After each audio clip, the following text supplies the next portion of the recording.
My name's Danielle Paul. I'm from Utah, and I recently just graduated in 2020 from the University of Edinburgh in Scotland, where I studied veterinary medicine. I grew up in Utah, in North America, on a small family farm. I rode horses, milked cows, and had chickens. I loved growing up here in this small town community. I felt that I knew everyone around me, and growing up on a farm really helped me grow the passion for animals that I have today.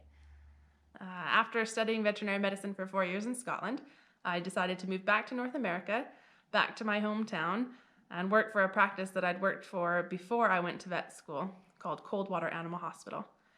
I graduated in May, came home, and started working for this practice 3 months ago, and I love working in small animal practice. My day-to-day life in the clinic looks something like this: bathing, treating, ultrasound, x-rays, clinical exams, listening to heart rates on dogs, cats, and even small mammals. When I'm not hard at work in the clinic, I love to go hiking with my dog, explore the outdoors, rock climbing, scuba diving, and so much more. Traveling is probably my favorite hobby, and the pandemic is really messing with that right now. While I was in vet school, I had the great opportunity to travel and work with a lot of organizations who reach communities in different ways. Working with them to vaccinate the animals, the strays, and their pets for rabies to decrease the amount of rabies in the human population and the deaths from that. I think this is so important because rabies is completely preventable, and we as veterinarians have a way to help reduce the risk to people by treating animals.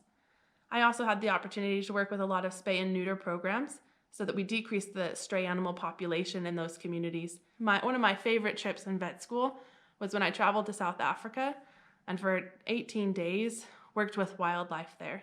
This really began to grow my passion for working with wildlife and being a spokesperson for these animals who can't speak for themselves.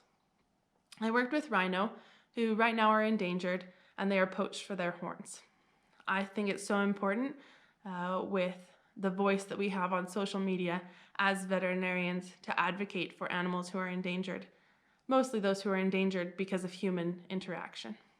South Africa helped me to realize my passion for wildlife and that I want to one day rehabilitate these animals and help to release them in the wild. Whether that be in South Africa or any other part of the world, I can help these animals and see the joy in their eyes as they go back to their freedom. When I first decided to be a veterinarian, it was simply because I wanted to work with animals.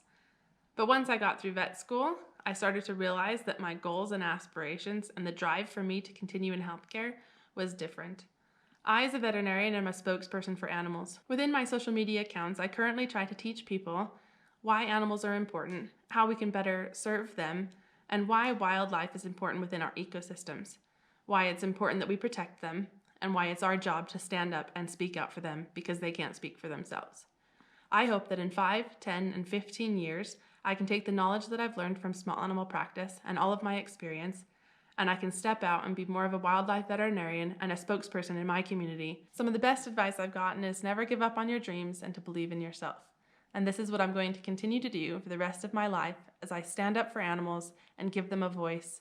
I'm a veterinarian, traveler, adventurer, and spokesperson for animals.